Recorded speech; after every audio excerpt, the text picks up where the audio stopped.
Nos próximos capítulos da novela Agatha, mesmo que você fosse a única mulher na face da terra, eu jamais ficaria contigo. O rapaz ainda aproveita a oportunidade para avisar a Bruaca que deixe ele e sua noiva em paz de uma vez por todas. Na mansão, Damião diz a Fernando que não está confortável com a situação e acha que todos os bens que Silencioso passou para ele deveriam estar nas mãos de Esmeralda. Porém, o Marquês diz que confia plenamente no rapaz. No instituto, Esmeralda escreve um e-mail explicando o porquê de suas decisões.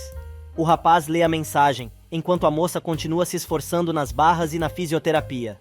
Jacira chega com os bebês para ficarem com o papai. Esmeralda comenta com Virgínia que pretende progredir muito no instituto e voltar a andar. Na mansão, Jacira conversa com Paulo e ele conta que espera a volta de Esmeralda com aquele seu sorriso, dizendo que o ama. Fernando se junta ao grupo e fica orgulhoso ao ouvir o que o genro fala de sua filha. Paulo aproveita para dizer que Esmeralda o convidou para uma festa à fantasia no instituto. Na periferia, Gisela e Augusto chegam ao apartamento e a mulher avisa ao amigo que ele lhe deve uma enorme, pois foi por causa dela que a polícia não encontrou nenhuma prova da presença de Perla na casa abandonada. A víbora conta que, assim que soube que o advogado estava preso, começou a agir e conta que procurou Diógenes para contar sobre a sua prisão. Ela diz ainda que mandou o homem limpar tudo e deixar o lugar como era antes. A moça diz ainda que o bandido queria cobrar, mas ela o ameaçou com a cadeia e ele resolveu fazer o serviço. Augusto agradece à dona da galeria, mas ela diz que os dois são aliados e ele não precisa se preocupar. O celular de Gisele toca e a mulher diz ao comparsa que era do instituto onde está Gata, deixando claro que está preparando mais uma. No lixão, Chácharas vai visitar Rita e acha que a mulher está passando mal, pois está arrumando a casa. Ela manda o namorado ir para longe, mas o chama para ver umas cartas que ela achou e eram de Silencioso e Branca. O ex-boxeador lê a carta e percebe que a mulher que escreveu a carta falava do sequestro de sua filha. Rita responde que Silencioso tem certeza de que foi Augusto quem fez isso. Chácharas, então, diz a Rita que o melhor que eles têm a fazer é entregar todas as cartas para o Marquês. Rita dá mais um envelope para o namorado ler. Quando dá uma olhada no documento, ele diz que aquele papel poderia esclarecer muitas coisas, mas não quer continuar se metendo na vida alheia e pede para a velha guardar tudo. Na mansão, Jacira descobre que Fernando passou todos os seus bens para Damião, explicando que assim, se Augusto ganhar a ação, não ficará com nada. Neste meio tempo, Paulo chega todo animado no escritório do irmão, falando que Mendes o convidou para pintar outro painel. Mariano lembra que ele tem um contrato com Gisela, avisando que a mulher está disposta a arruinar a vida do rapaz. E por falar no diabo, ela consegue, mais uma vez, ultrapassar a barreira de segurança de Xavier e fala com Gata por telefone. A mulher continua implicando e xingando Esmeralda, dizendo que ela é muito pouco e ainda conta que ela e Paulo estão morando juntos e ainda aproveita para dizer que ela deve mais é curtir sua festinha à fantasia. Esmeralda quer saber como ela ficou sabendo do evento e a doida diz que foi o próprio Paulo quem contou para ela. Furiosa, Gata desliga o telefone. Alguns minutos mais tarde, Esmeralda comenta com Mariana que alguém do instituto está passando informações para Gisela e desconfia de Ofélia. E não é que é mesmo? A mulher está ao telefone com Gisela, contando que Esmeralda está conversando com uma amiga. A mulher orienta Ofélia a descobrir e ouvir tudo o que puder, pois quer saber tudo o que acontece com Gata.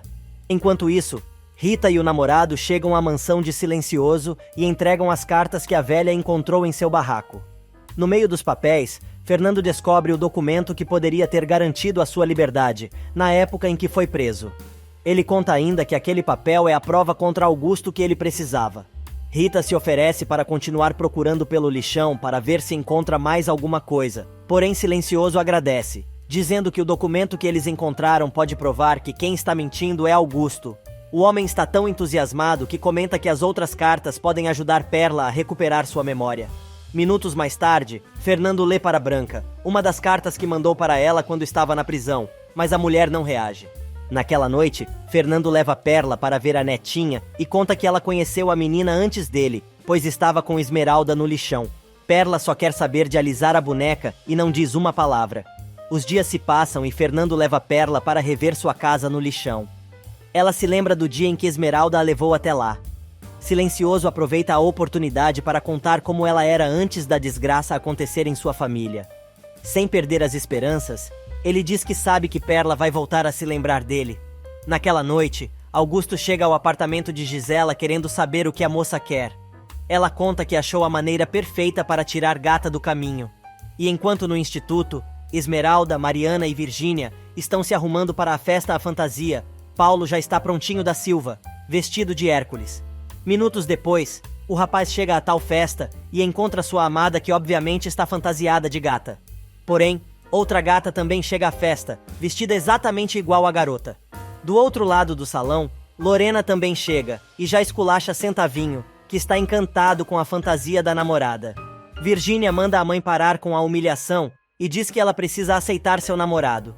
Porém, a megera continua menosprezando o rapaz. Neste meio tempo, Fernando continua lendo as cartas para a esposa, no jardim. Porém, a única coisa que a mulher faz é mexer os olhos. Fernando se desespera e pensa consigo mesmo que não está aguentando mais a situação, lembrando que ficou 30 anos preso, sua esposa está louca e a filha cresceu num lixão. Conversando consigo mesmo, silencioso se dá conta que tudo que ele tem é uma família desfeita e um desejo de vingança que não consegue controlar. Desesperado, ele implora para a mulher reagir, dizendo que precisa dela e começa a chorar. Mas Branca, suavemente, faz um carinho na cabeça do marido e seu coração se enche de esperança novamente. Enquanto isso, na festa, Gisela está batizando o suco de laranja, enquanto Paulo e Esmeralda trocam juras de amor. A mulher se aproxima do casal e dá o suco batizado para os dois, que estranham a fantasia dela ser igual à da gata. Sem saber de nada, Esmeralda bebe o suco, enquanto Gisela resmunga num canto. Xavier chega e quer saber quem é ela. Lorena chega para se juntar ao filho e à nora, fazendo com que Esmeralda pare de tomar a bebida. Vestido de Capitão Asa, Xavier conta a Manuel, que está vestido de vaquinha, que está tentando saber quem é ela, mas a moça não fala nada. O médico reconhece a voz e diz que não está gostando nada disso, mas seu colega avisa que a moça é simplesmente um espetáculo. Na mansão, Perla só responde com gestos ao monólogo de Fernando. Ela lembra de Augusto quando estava no cativeiro. Silencioso diz que vai fazer o homem pagar de qualquer maneira, nem que tenha que matar o sujeito. Sem falar nada, Perla coloca a boneca, que chama de filha, nas mãos do Marquês. E na festa à fantasia, Manuel aconselha Xavier a ir falar com Esmeralda, pois foi a moça quem organizou a festa. De repente, Xavier identifica a voz de Gisela e pede ao amigo que o leve até a mulher, antes que ela faça algum mal a Esmeralda ou Paulo. Lorena diz que está com sede e Paulo oferece seu suco, mas a mulher comenta que prefere água e o rapaz decide tomar tudo, sem saber que a bebida foi envenenada. Gisela observa tudo e fica feliz da vida, comentando que agora só falta se livrar de Lorena para dar continuidade ao seu plano. Do outro lado da cidade, Garibaldo vai atender um chamado de Mariano e chega ao seu escritório. O advogado pergunta se ele tem notícias de Tony e Centavinho. O rapaz responde que não sabe dos rapazes, mas lembra que Centavinho foi a uma festa. Mariano conta que ele está dando um jeito de Billy e Rei entrarem no programa, pois a bolsa ficou viável com o dinheiro que arrecadaram na quermesse e alguns investidores. Mariano percebe que o rapaz está muito revoltado e pressiona Garibaldo até que ele conta que Inês está grávida e ele não tem condições de criar o filho nem ajudar a namorada. O moço conta ainda que sua garota o acha tão pouca coisa que prefere dar o bebê para adoção do que o deixar com o próprio pai. Na cadeia, Inês conversa com Ágata sobre sua decisão de dar o bebê para adoção. E na festa, Paulo está no banheiro se sentindo mal.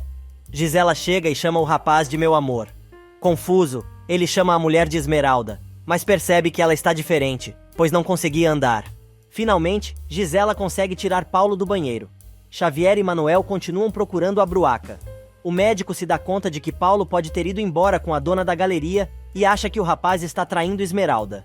Neste meio tempo, Gisela chega com Paulo ao apartamento, tira a máscara e começa a dar uma bronca no rapaz dizendo que ele não deveria ter bebido tanto. Ela consegue colocar o rapaz na cama e ele quase desmaia. Porém, Gisela diz que eles não estão ali para dormir.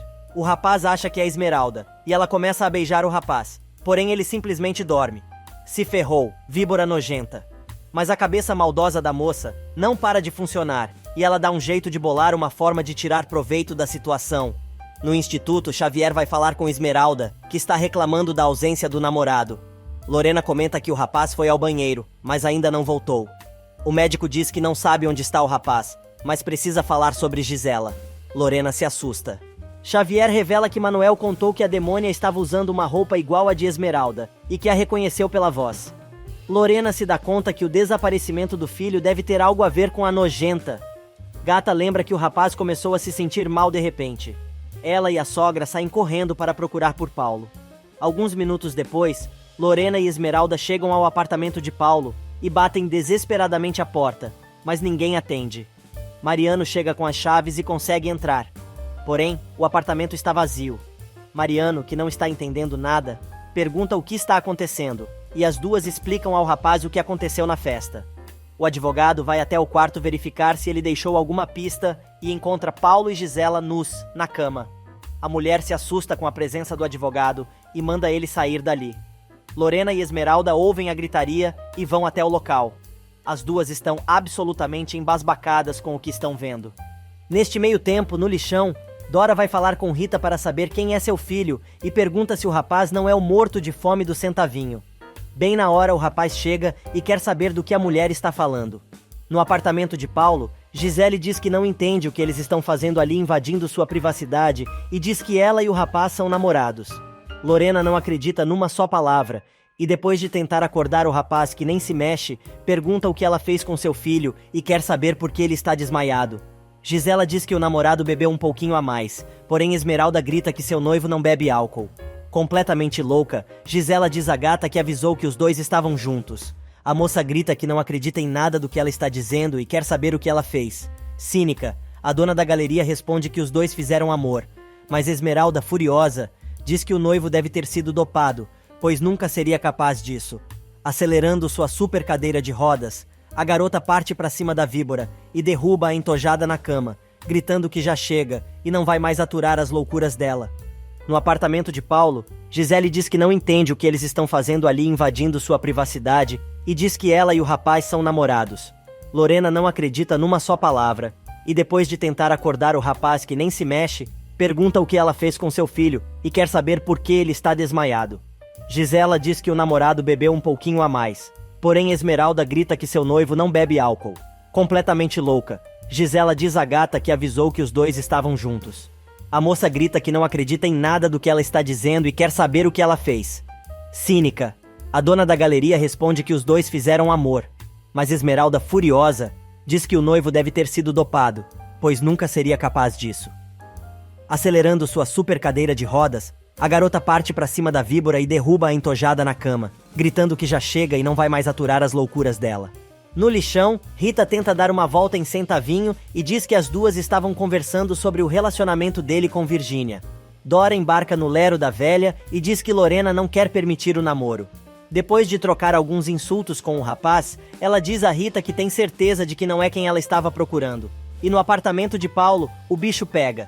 Gata vai tentar acordar o namorado, mas Gisela diz pra garota não tocar no rapaz. De saco cheio, Lorena enche a mão e dá 2 raquetadas pesadas na cara da nojenta. Ela tenta revidar, mas Mariano avisa para ela nem pensar em se atrever a tocar em sua mãe. Paulo começa a recobrar a consciência e Gisela manda o rapaz contar o que os dois acabaram de fazer naquela cama. Ela continua insultando Esmeralda. Lorena perde novamente a paciência e parte para cima da dona da galeria, jogando a moça no chão. Mariano segura a mãe, pedindo para ela parar. Sem quase conseguir falar, Paulo diz, mais uma vez, que ama Esmeralda. Lorena continua gritando e pergunta o que ela fez com seu filho. Lorena e Esmeralda conseguem expulsar Gisela, que sai rindo e dizendo que a noiva do rapaz nunca vai saber que o rapaz não ousou tocá-la. Enquanto isso, na periferia, Diógenes vai até o apartamento de Augusto para cobrar seu dinheiro e diz que precisa sair da cidade. O advogado diz que não tem o dinheiro, mas o homem avisa que se ele não tiver a grana em 2 dias, a cadeia vai ser a menor das suas preocupações. Do outro lado da cidade, Paulo conta a Esmeralda que não consegue se lembrar de nada.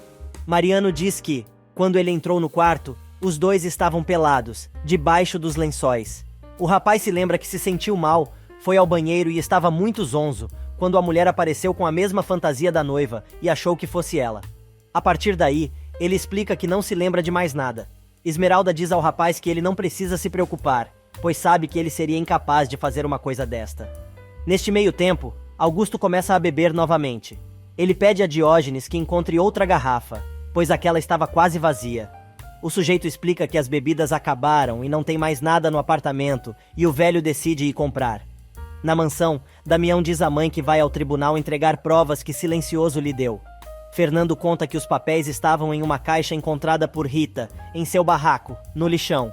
Anoitece, e depois de todo o bafafá que aconteceu, Lorena consegue tomar um café em paz na sua casa. Mas Augusto chega completamente bêbado e começa a cantarolar que vai morrer de qualquer jeito. Na mansão, logo cedo, Mercedes vai até o quarto do filho para acordá-lo, mas percebe que o rapaz não dormiu em casa. Apavorada, ela procura por Silencioso e conta que Damião não tem o hábito de dormir fora de casa e acha que pode ter acontecido alguma coisa, pois o rapaz também não está atendendo o celular. Mariano chega à mansão e conta que Damião sofreu um acidente horrível. Mercedes desmaia. Alguns minutos depois, ela recobra a consciência e quer ver seu filho, mas ninguém responde. No apartamento, Augusto se levanta reclamando de dor de cabeça. Paulo e Virgínia chegam para ver a mãe. O rapaz diz que o irmão não pode ir junto, pois foi chamado na delegacia. Paulo quer saber por que eles foram chamados ali. Lorena pergunta ao marido se ele quer contar ou prefere que ela conte. Ele manda a esposa catar coquinho. A mulher diz então que Augusto voltou a beber e acha que será necessário interná-lo novamente na reabilitação antes que tenha uma intoxicação alcoólica. Do outro lado da cidade, Mariano conta que Damião foi atropelado e o motorista fugiu do local. O advogado conta ainda que o rapaz está no hospital, sendo atendido. No instituto, Esmeralda conta o que aconteceu no apartamento do noivo a Xavier, mas o médico diz que desconfia que Paulo e Gisele têm um caso.